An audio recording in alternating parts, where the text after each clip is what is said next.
Hello, allez, cette fois-ci je vous présente un chargeur. Donc c'est le HTRC T240 Duo. C'est un petit chargeur bien sympa, plein de fonctionnalités, toutes très pratiques. Et je vais toutes vous les détailler du coup dans cette vidéo.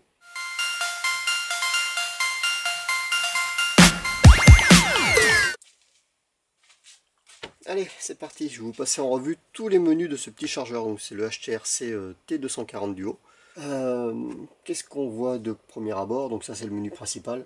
Donc on a sur les deux premières lignes, c'est tous les types de batteries. Hormis le dernier logo, Smart. Smart en gros c'est un genre de détection automatique. Bon, ça on y reviendra au moment venu. Et en haut donc on a CH1, CH2. Voilà. Suivant la voie qu'on veut utiliser, qu'on veut programmer. Voilà, donc le premier menu, LiPo. On va tout faire dans l'ordre. Hein. LiPo, premier menu dans LiPo, storage. Donc pour stocker nos cellules. Alors, nombre de cellules. Voilà, c'est pas compliqué. Hein. On rentre notre nombre de cellules. Le voltage de fin par cellule. Alors il est pré-rempli à 3,85 V, ce qui est vraiment bien. Ensuite on a notre courant de charge à rentrer et notre courant de décharge. Voilà, en gros. Ça va Snow? Ça va? C'est mon acolyte qui va me rendre visite. Dis bonjour. C'est quoi? Oui, oui, t'es gentil.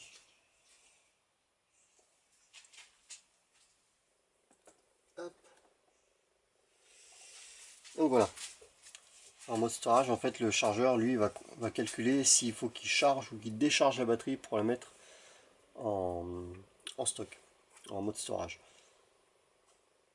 Tout simplement. Donc si la batterie est encore à 4 volts par élément, eh ben, il va la décharger à 3,85 V par élément à une tension de décharge de 2 ampères. Je crois que 2 ampères c'est le max. Ouais.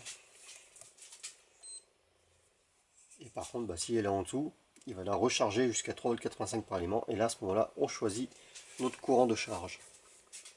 Donc je ne vais pas revenir trop sur les règles des LiPo. Hein. En gros, si vous avez une 8000 mAh, et ben, la tension de charge, l'intensité de charge maxi sera de 8 ampères.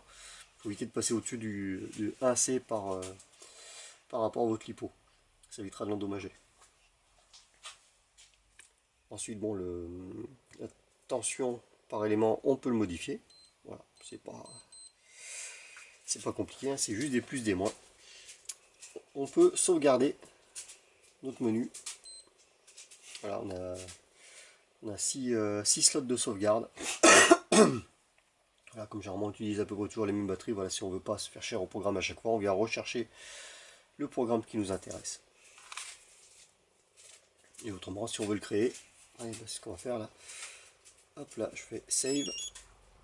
Et là, du coup, il nous a passé le premier menu, le premier slot, avec les paramètres rentrés, du coup, ici. Allez, on va brancher une batterie juste histoire que je vous montre quand même. Parce qu'après, il y a quelques bricoles qui s'affichent.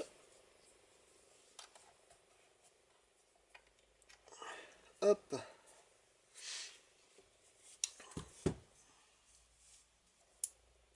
Donc là, du coup, j'y branche une 4S 8000 mAh.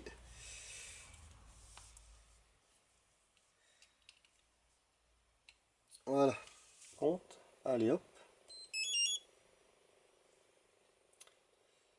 Donc là, on a quelques indications. External température. Donc là, ben, en fait, il y a une petite prise pour brancher une sonde de température. Là, moi, je n'utilise pas, donc du coup, no sensor. Température interne du chargeur, certainement, hein, 24 degrés.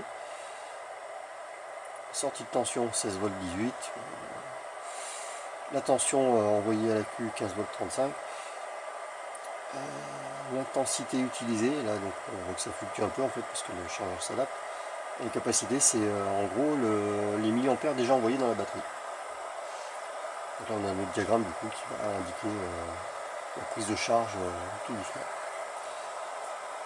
cell, donc ça cell, cellule, hop, et là on peut voir nos cellules individuellement. Donc 4S, donc voilà, sur les 6 cellules, il y en a 4 utilisées.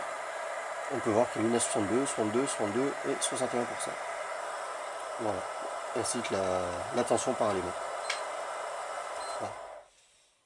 Ensuite, mode charge.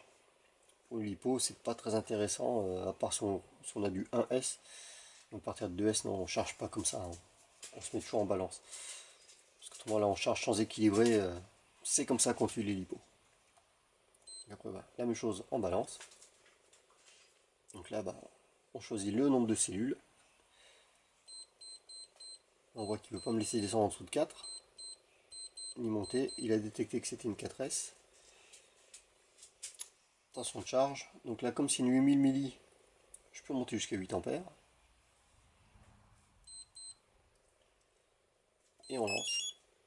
Et on retrouve à peu près la même chose que pour le storage. Ça se ressemble, voilà.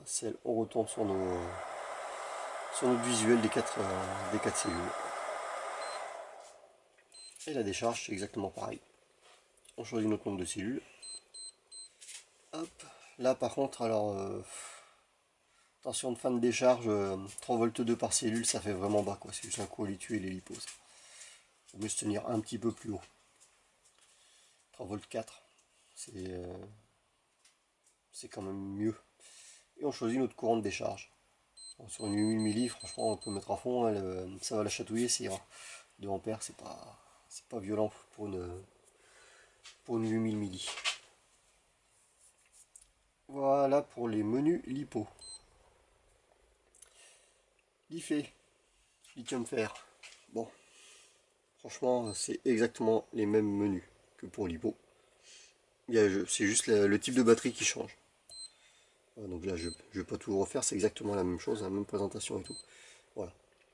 Lithium-ion, donc ça voilà, c'est toujours pareil, hein, on va retrouver encore les mêmes menus. C'est le même principe que du lipo, c'est juste que c'est la technologie de la batterie qui est différente. Lithium HV, toujours pareil, on retombe toujours sur la même chose. Voilà, maintenant ça va changer. NiMH. Alors, là ça devient intéressant. Parce que moins connu de nos jours. NiMH.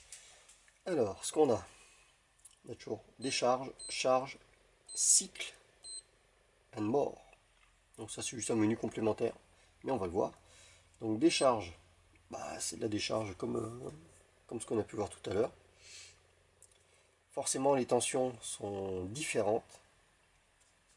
Voilà, parce qu'un élément NiMH c'est 1,2 V, un élément LiPo c'est 3,4 V. Voilà. Un NiMH on peut par contre se permettre de descendre à 0,8 par cellule. Voilà, donc là par exemple, on va partir sur du 4S.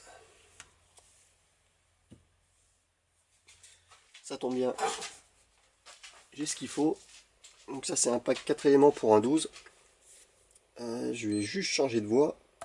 Hop, voie 2, NiMH. Et voilà. Donc là on a notre moins et notre plus. Alors plus. Bon. Le chargeur détecte les inversions de polarité. C'est bon à savoir. Décharge. 4 éléments. Tension de fin. Bon, on va laisser 0,8 là, c'est juste pour vous montrer de toute façon. Et on lance. Et là on retrouve la même chose. Même petites indications de température, de la tension qui est envoyée en instantané dans les accus, l'intensité de charge et le nombre d'ampères déjà envoyé. Voilà. Là, la case cell, elle est grisée, parce que il n'y a pas de prise d'équilibrage ou quoi que ce soit qui permet d'avoir les accus un par un. Voilà. Avec cette vieille technologie, on ne peut pas. La seule solution qu'on avait en décharge pour voir les accus un par un, c'était les plaques de décharge. Alors, on clipsait dessus et là on avait les accus individuellement. Voilà. Autrement, on a la tension de décharge de 0,1 jusqu'à 2 ampères. Donc voilà, on a fait le nombre de cellules. Et à combien on veut que ça s'arrête par aliment. Donc là, ça se sera arrêté à 3 volts 2. 4 fois 0,8, 3,2. C'est bon, tout le monde est d'accord? Ouais, impeccable. Ensuite, charge. pareil, hop. Donc, on laisse en automatique. Là c'est par rapport à la tension, elle va déterminer, la bestiole va déterminer combien il y a d'éléments. Enfin. Donc là, le mieux comme c'est de mettre, quand on le sait, le nombre d'éléments, 4. L'intensité de charge. Alors ce qui est bien avec les INEMH, c'est que là c'est les 3008 par exemple. 3008, on peut y envoyer du 2C dans la tête, ça bougera pas, hein, ça va chauffer, mais c'est fait pour encaisser. Voilà, là il y a ce petit truc, delta V. Alors, ça s'appelle un pic, enfin c'est aussi le delta pic. Une fin de charge en lipo, c'est par rapport à la tension que renvoie l'élément. Voilà. La fin de charge en NIMH, c'est une histoire de pic. En gros, l'accu va prendre sa charge, il va accepter les électrons que le chargeur l'envoie, et d'un coup il va s'effondrer. La tension va redescendre. Donc il y a ce qu'on appelle des faux pics, pour ça qu'on règle ça assez précisément. Et il y a donc le vrai pic de fin de charge. En gros, voilà, dès que l'accu est chargé, sa tension s'effondre un petit peu. Et c'est ce qu'on règle, c'est ce delta. Le delta, donc c'est un écart. Donc à partir du moment où on a un écart de 4 millivolts par cellule, une chute de 4 millivolts par cellule, donc là en l'occurrence 4 cellules, 4 x 4, 16, donc dès que la tension générale du pack va chuter de 16 millivolts, d'un coup, pour le chargeur, lui, ce sera la fin de charge, il va couper. Voilà. Tout simplement. C'est comme ça que ça marche en INEMH, en nickel-cadmium. Et ça, donc, on peut le régler si, si c'est un vieux pack qui a tendance à nous faire des faux pics, des fois à s'effondrer pour rien, avant de repartir. Et bah du coup, le delta, on le met un peu plus haut. Voilà. Ensuite, on a les cycles. Très important en INEMH, les cycles. Il faut les faire de temps en temps. Alors, comme les packs comme ça, c'est dur à équilibrer, parce que tous les éléments sont soudés ensemble et on n'a pas de prise d'équilibrage. La seule solution pour les tenir propres, et à peu près appairés entre eux, c'est faire des cycles.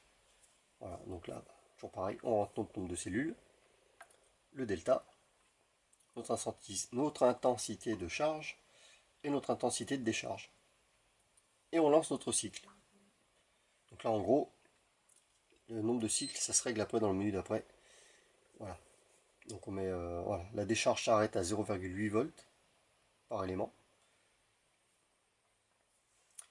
Euh, Entre chaque cycle, il y a un temps de repos des cellules de 5 minutes. L'ordre des cycles déversé, ça veut dire qu'on décharge, ensuite on charge. Et on peut inverser. On charge, ensuite on décharge. Et le nombre de cycles qu'on veut faire à notre pack. Voilà. Bien sûr, à chaque fois qu'on crée un menu comme ça, si on appuie sur Save, on choisit un slot, pas au hasard, mais bon, un slot libre. Et on peut sauvegarder. Ça évite de tout reparamétrer à chaque fois. Quand on utilise toujours les mêmes types de batteries, autant faire d'autres sauvegardes. Voilà. Donc là, par exemple, je me mets en cycle, hop, j'appuie sur Start, avec tous les paramètres réglés avant. Et voilà, c'est parti. Et tout ce qu'on peut voir, par contre, c'est l'appareil, du coup, on va voir notre cycle lui en est, donc charge, décharge, charge, décharge, les temps de repos. Et là, on a les cycles un peu plus précisément, savoir, donc là, par exemple, on est en décharge. Pour chaque cycle, on saura ce que le pack a pris ou rendu. Ça donne une bonne indication de l'état du pack, de son âge, et savoir s'il va encore nous faire un petit peu ou pas. Voilà. Donc ça c'est pour la partie NIMH. Nickel cadmium, c'est exactement la même chose que le NIMH, sauf le delta pic du coup qui est réglé différemment. Donc le delta pic, hein, je vais vous expliquer, c'est la différence de tension au moment de la chute. Voilà. Dès qu'on atteint cette différence de tension, la charge s'arrête. Hop, PB, batterie plomb. C'est pareil en fait que tout ce qui est NIMH, nickel cadmium. C'est un peu les mêmes bases. Donc on règle à chaque fois notre nombre de cellules. On a ce petit menu en plus, Trickle, ça c'est les batteries à l'acide. Batterie de voiture en gros. voiture grandeur, moto, enfin, batterie à base d'acide. Voilà, charge pour batterie plomb classique et décharge. Donc là c'est toujours pareil, ce qu'on aura comme différence à chaque fois c'est le... Là du coup c'est plus un delta peak, c'est bien une tension de fin de charge. Donc là c'est quand on arrive à 2,4 V par élément où ça s'arrêterait. En batterie plomb acide, la valeur par défaut est à 2,45 V. En gros, un élément plomb c'est 2 volts. Voilà, 6 éléments, ça fait une batterie 12 volts. Voilà pour les bases. Et la décharge, bah, c'est pareil que les autres menus, nombre de cellules. Donc 12 volts, 6 cellules, 2 volts, une cellule. Voilà.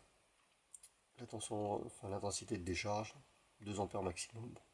Et toujours le menu save quand on veut sauvegarder nos paramètres. Ça change pas. Donc ensuite on a le menu Smart.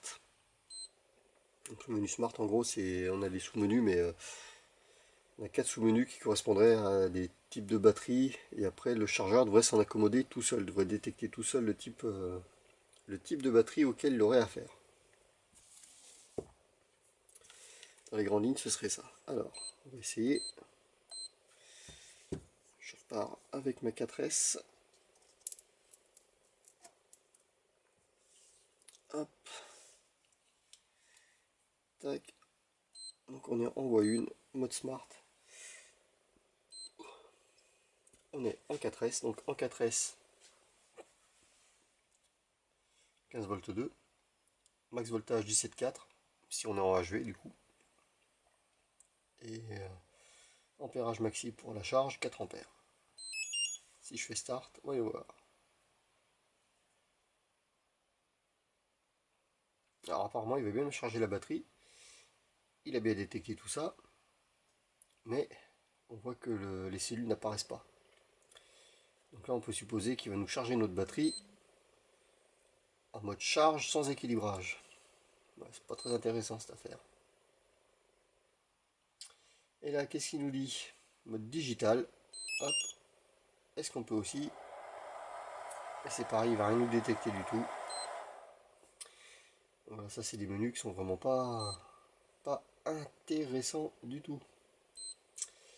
C'est censé simplifier la vie, mais moi, ils me font un peu peur ces menus là. Si on peut pas équilibrer avec, je vois pas trop l'intérêt. Ah, on va laisser brancher la Q, on n'a pas fini. Ensuite, on a le menu setting, donc setting, réglage. Donc ça c'est vraiment tous les trucs de base. Voilà, donc le volume du buzzer pour la fin de charge. La tension mini d'entrée. Donc là, je passe par du 220, il y a un petit transfert à l'intérieur. Si la tension d'entrée passe en dessous de 10 volts, il s'arrête. La vitesse de balance, donc balance, donc c'est l'équilibrage. Rapide, normal et lent. Bon, on peut supposer qu'en mode rapide, il envoie un peu plus d'ampérage dans la plaquette d'équilibrage pour rattraper les éléments. On va laisser en normal, on va pas s'embêter. Et après, on a la répartition gauche-droite pour la charge. Donc en gros, bon, là c'est marqué en watts. On peut faire la conversion. C'est quoi la formule watt? C'est P égale 8, puissance égale tension par intensité.